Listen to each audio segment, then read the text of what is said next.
Good morning. Good morning. And if I don't see you, good afternoon, good evening, and good night.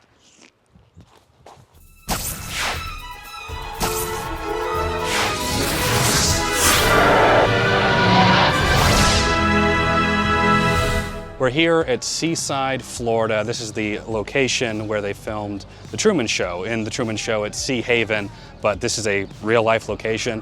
One of the things that Jen and I have been trying to do is find real-life filming locations from various movies that we like. Last time we did Spectre from Big Fish, and so all these locations are about an hour and a half to 2.5 hours away from where we actually live. So we had a little baby road trip to get here. Jen and I have both already seen The Truman Show. It's why we've never done a reaction to it on the channel, but this is a way that we can kind of incorporate The Truman Show as a movie onto the channel by going to all the places that Jim Carrey went while he was in Seahaven. So that's what we're gonna do.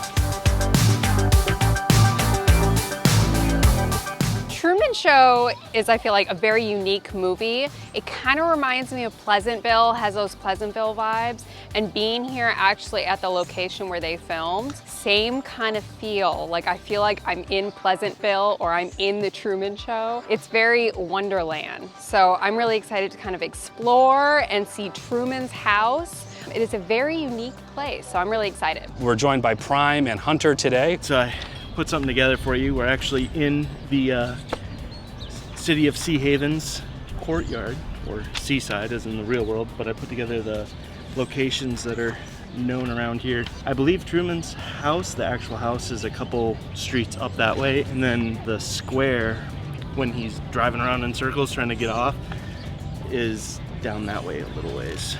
Jen's right, it really does have that Truman Show feel. So just so you know, we're in like this bubble and all around us are people just like sitting and like staring. So it very much feels like that aspect of the Truman Show where we're just kind of on display for everyone. What better way to make a movie come to life than being stared at by a bunch of people? I love the Truman Show. It's, in fact, even now today, going back and still watching it, because I just rewatched it myself a few days ago, there's still stuff that you pick up on that you didn't maybe the first few times you've watched it.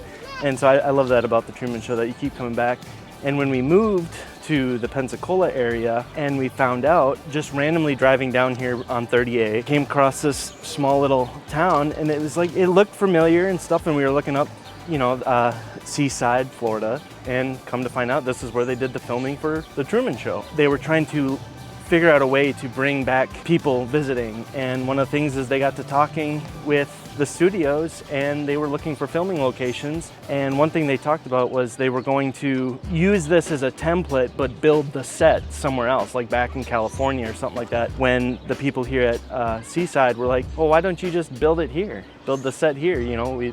So they did, and I believe even for the little magazine stand is still tucked away somewhere in the back. It's all closed up, but the structure still exists. So we're gonna go look at the Truman house, the square when he's driving around in circles. We rewatched it last night just to kind of get refreshed on it, and Prime's absolutely right. Like all the little minute things that you may not have picked up on the first time, like where cameras are and how people are acting in the background and all that stuff. What would you rate Truman Show? It's a very unique movie. There's a lot of different layers to it. I think just for the adventure itself, I think I go with an 8.5. Wow.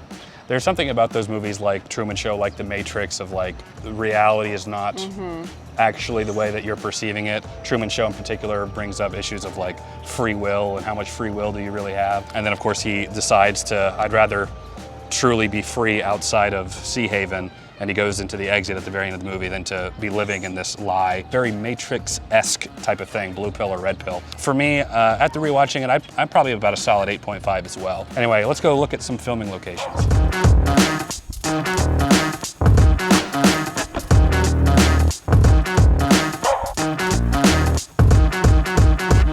I actually expected it to be bigger. I don't know why, but watching the movie, it seemed like it was a bigger house.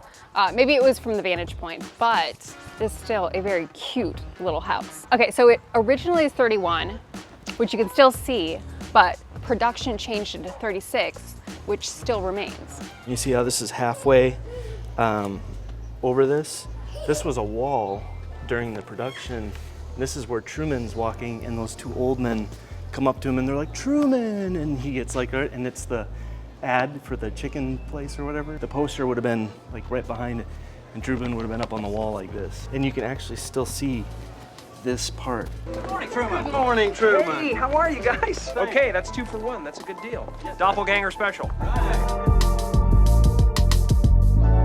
This is the scene where Truman comes around the corner and all the cars pull out to try and stop him. And he's like, and he backs up and loops around. And when he comes back again, he's like, all the cars are gone now. Look, Farrell. Same road. No cars. It's magic. It's just really long driveway, so the cars could pick up some momentum to pull out, so it looked like there were other streets that were going into the middle. Somebody help me! I'm being spontaneous!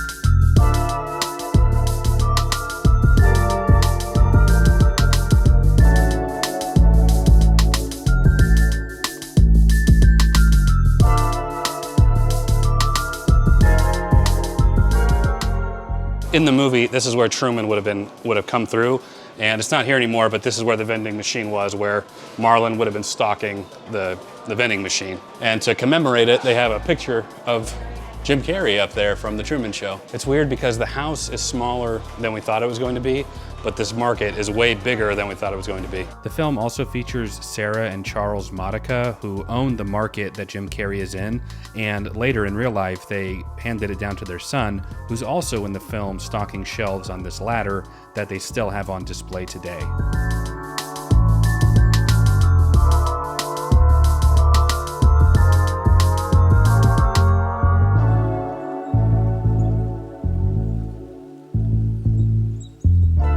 The rest of the day, we just kind of hung out and had a late lunch, and we explored the area just a little bit more, but let us know if there's some places you'd like us to check out. They'd have to be areas that we could feasibly visit, but I know Jen and I would both love to do more stuff like this. But anyway, that's it for now. Thank you guys so much for watching, and we'll catch you in the next video.